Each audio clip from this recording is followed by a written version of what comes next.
Hello and welcome to the Astrology and Spirituality Show for week commencing the 20th of December, our Christmas special with Alyssa and Patrick Arundell. Thank you so much for joining us. Whoa, what a week we have in store from an astrological viewpoint, because on Tuesday we have the winter solstice. The sun passes its way into Capricorn, the last quadrant of the year, the last astrological quadrant, so the last 13 weeks. The cardinal signs, of which Capricorn is one, very much about power, action, initiation. So really, really exciting. And of course, the movement of the sun into Capricorn sees it join up with Mercury and also Venus and Pluto, which themselves come into an exact conjunction for the second time this month on Christmas Day. So that's going to be interesting. Venus obviously in retrograde. Christmas Eve sees Saturn and Uranus in a very abrasive right angle. That's in progress as I speak. And the limitation that potentially is going to be coming back into our situations seems to be more evident. They are going to be quite closely bound together until about the first week of March. So I think that will give us a little bit of a clue about the likely period of some restrictions that might be applied in different parts of the world, perhaps not yours, but some parts of the world. But this week does see Mercury and Uranus in a really dazzling alliance. So the more we can think outside the box about our resources, the better it is. But we're still surfing the energy of last week's full moon, depending on where you are in the world, Saturday or Sunday, and that energy is very radiant into this week and is being picked up on by the expansive energies of Jupiter. So I think this is creating quite a lot of talking point about different points of view, but also about our ability to travel freely. I was just listening to my full moon video while I was just making some notes for this show, and I thought, blimey, this full moon really is playing into what's happening at the present time. So an exciting week ahead.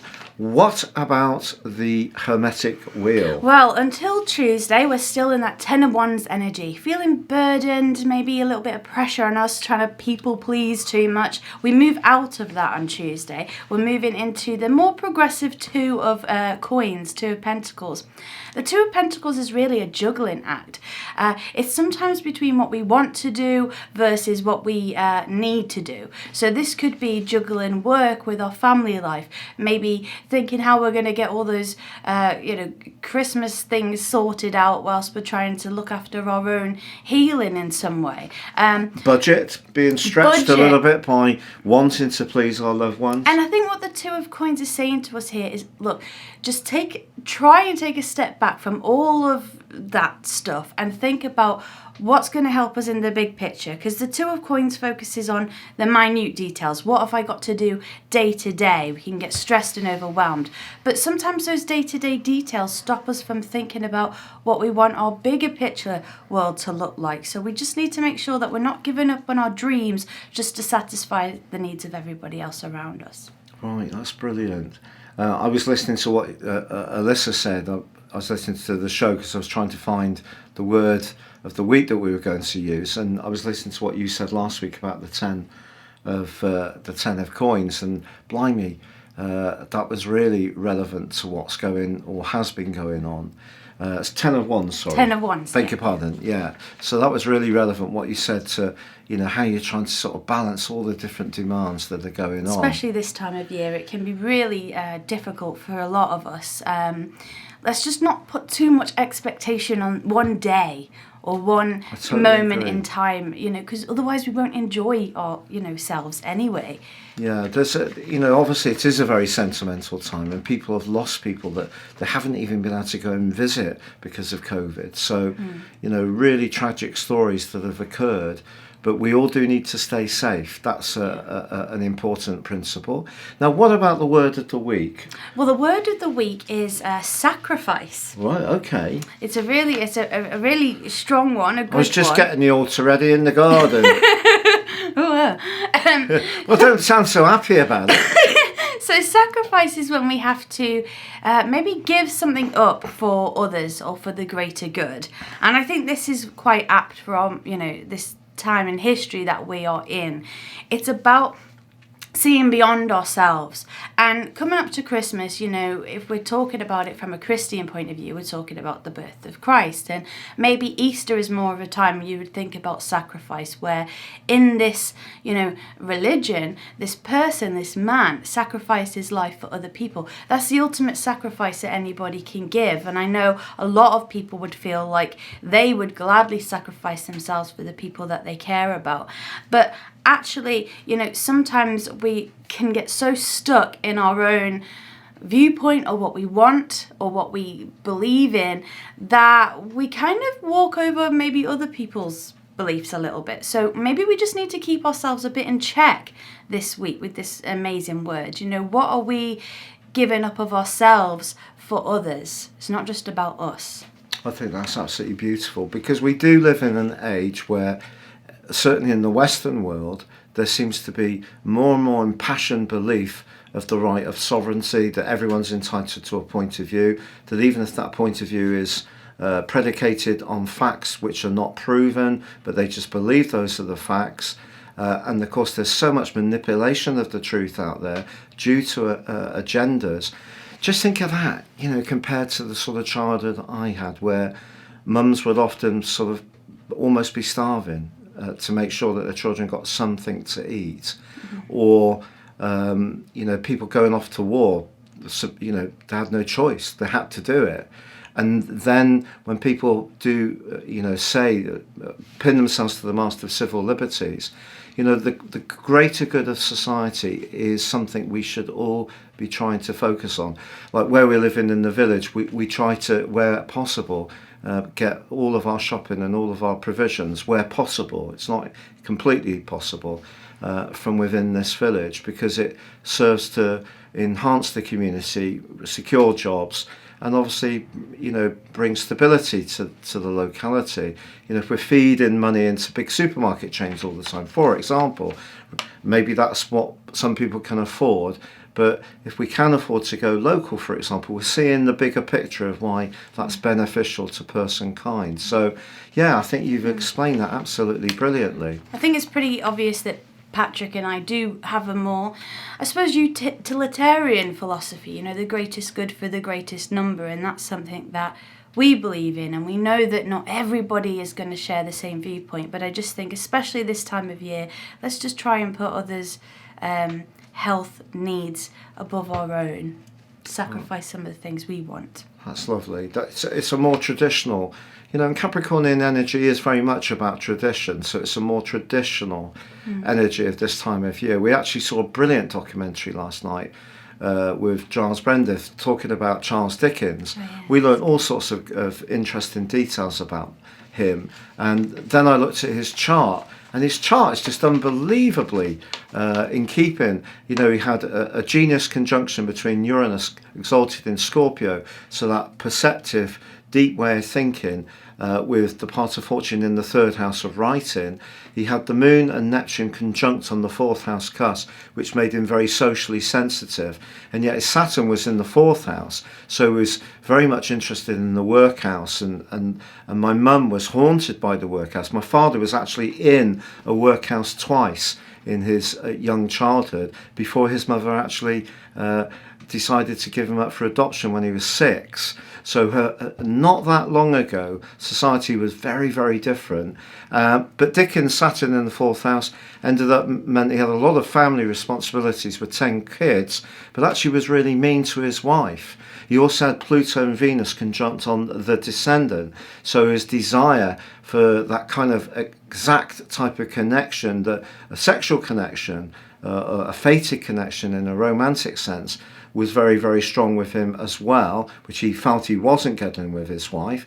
But his Jupiter was in Gemini, in the 10th house of his connection with the wider world, and his midheaven also in Gemini of writing. So, blimey O'Reilly, if ever there was a chart that fitted somebody's life, it's Charles Dickens. Maybe, yeah, we'll put it on the screen. Yeah, Just put put Charles Dickens' chart on the screen so you can see it for yourselves. Now, in terms of the modality this week, what have we got? Well, I really wanted to use the Archangel Gabriel cards this week because it's very Christmassy, but I've misplaced them. So sometimes when those types of things happen, I think it's for a reason. But I wanted to stay in the angelic realm for the Christmas season. You're always in the angelic realm. So I thought we'd use the Healing with the Angels Oracle cards. Gentle, peaceful. Da da da da da da. Da da da da da da da da da da da da da da. Da, da, da, da, da, da, da, da, da. We don't always know the words. We can hum a tune. I never know words. Right, off you go. Wow. The angel that comes up is Archangel Michael. Incredibly powerful, stereotypical energy, but Archangel Michael is said to be a warrior angel, someone who offers protection. Whenever you move into a new place, I think it's always a great idea to ask Archangel Michael to protect your home, to keep that safe. If you're going through a period where you're having any nightmares or dreams that are haunting you, just ask Archangel Michael before you go to sleep to help intervene in any of that. That's really helped me in my life when I've suffered from nightmares, to call upon that angel. So it is about protection, which I think also feeds back into what we were talking about earlier, protecting ourselves but also protecting others. Oh, that's lovely. Well, thank you so much for that, Alyssa. So now I'm going to do the birthday winner. So we have got one this week. Right, so the winner is Chris W, because we're going to keep the surname private. So Chris was born in Van Wert in Ohio, on the 24th of December 1967 at 1:23 p.m. So Chris, you have just, or will be on Christmas Eve, be entering your 7th profection year. That means in Hellenistic astrology, this next year is going to be very much about relationships for you. You're also a Chinese sheep. So Alyssa will be sharing the wheel on the screen, and you can see that you got Mercury in the sign of Sagittarius, technically in its detriment, but in a great link with the sun. Now, in traditional astrology, they would say that the sun is, although the position of Mercury is applying to the sun, they would say that the sun dominates Mercury, and therefore Mercury has much less impact. In my view of astrology, this means that you have quite an investigative side to your nature, because although the sun is in the first 2.5 degrees in Eastern astrology, Vedic astrology of Capricorn, so it's a double Capricornian energy in terms of the 12th harmonic, but they're both in the 9th house. So I think researching things has been very important for you. But ironically, your Saturn is in your 12th house, and that squares your sun. If Saturn wasn't in the 12th house, it was in the 1st house, and it wasn't squaring your sun, I think you would have been someone who would have travelled very, very widely. That's not to say you haven't, but I think Saturn in the 12th house is very reflective, and sometimes people with that aspect need quite a lot of solitude and peace, and can feel separate from people for some reason. But you do actually have Mars in Aquarius, a great position for Mars in my humble opinion, because the Aquarius energy balances the ego need of Mars and makes you the natural democrat, whatever your politics, and it's also in the 11th house. So very, very friendly position for Mars. And so I think there's an open-mindedness to you, but also a wariness, if that's a strange thing to say. You have Chiron in the 12th house, so I think at some point in your life you have maybe felt been a little bit felt that other people have tried to single you out because you are quiet and reflective and maybe a bit detached, and maybe that's been used against you a little bit. Bullying would be a strong word, but it wouldn't be a surprise if it had occurred sometime in your life. But if we take the midpoint in your chart, it's actually in Scorpio at 19 degrees in your 7th house, and it's conjunct Venus. So that's a glorious alliance between the midpoint and Venus in the 7th house, which in itself is very Libran. So I think you have been a natural relator, and of course you have the moon there as well. Now, your position of the moon is in a square with the sun. So not only was the moon position squaring the sun, it's also opposite Saturn. So a T-square there. Quite challenging, if I'm honest, Chris. And it's in the 6th house with Saturn in the 12th. So I think at times you may have had to work hard at reinforcing a sense of positivity in your life and not being too sort of anxious about things. But that's not an accusation. That's just the way it is. Everyone's chart has supreme strengths. For example, your part of fortune is high in the sky in Capricorn in the 10th house. So you may have done very well in a job which required you to be very psychologically gifted, perhaps supported others in a health environment. That wouldn't be a surprise at all. And I think your ability to relate to people in a very skillful way is strong. And despite the limitation of Saturn opposite Moon and both of them squaring the Sun, you do have Jupiter in a trine with the Sun. So one of the luckiest influences of all in astrology, and that's in the 5th house. So maybe learning has been part of, or teaching has been part of your life. Now, I'm just going to share with you, you will be 54 this year, so I'm just finding your solar return. So your solar return sees Jupiter on the 10th house cusp in Aquarius. That's very, very positive. It's also forging a brilliant link to the midpoint at 28 degrees in Libra. And your Mars position in Sagittarius is going to give you a lot of extra physical vitality this year, being in the 6th house as it is.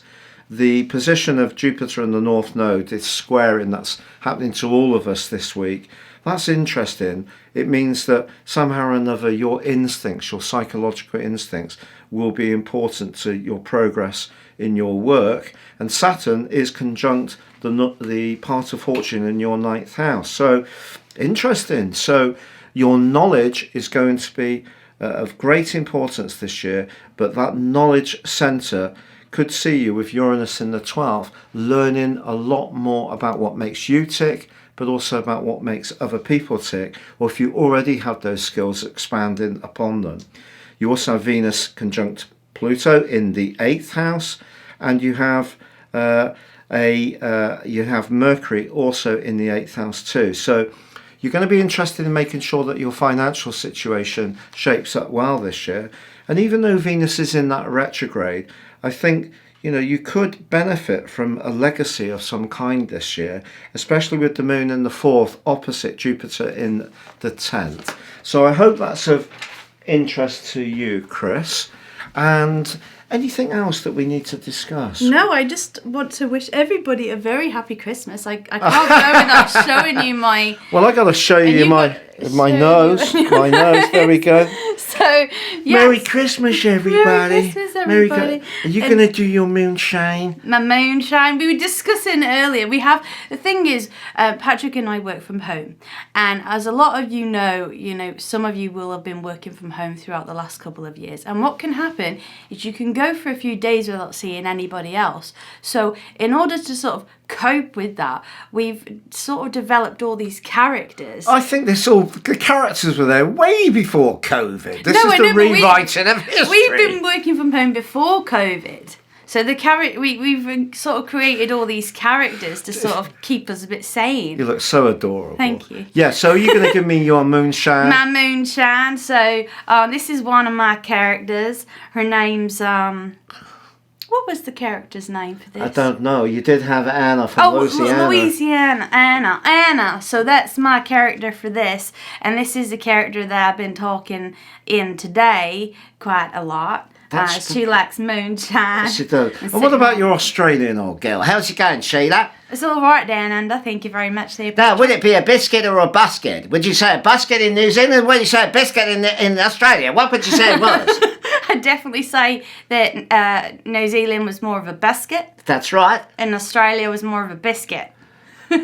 Some people say, I don't know. Some people say, I've been there for Pennsylvania Avenue for some time. When Trump was in office, it was like, it was Lisa so weird. channeled him, I had honestly. such a connection. You just channeled him or something. Not something I asked for, but No, everyone's got to stay safe and don't wear a mask, because I won't, and continue to get boozed up as much as you can in the head of government, and obviously I'll be completely forgetful and won't answer any questions, and I shall tell 500 lies, and I shall tell 500 more.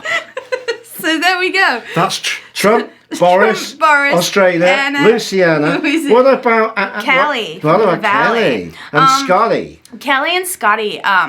So one of our sort of things that we came up with was Kelly was like in a relationship with Scotty, and they were together for like a really long time. But then Kelly went to university, and she ended up running off with Chad.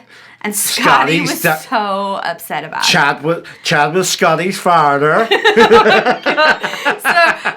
Anyway, there's a little window into the madness that happens in the Arundell household. Yes, that's just a little window, and I'm sure that you'll never visit us again. And that is before any sort of Christmas pudding with, copious amounts of brandy poured on the top.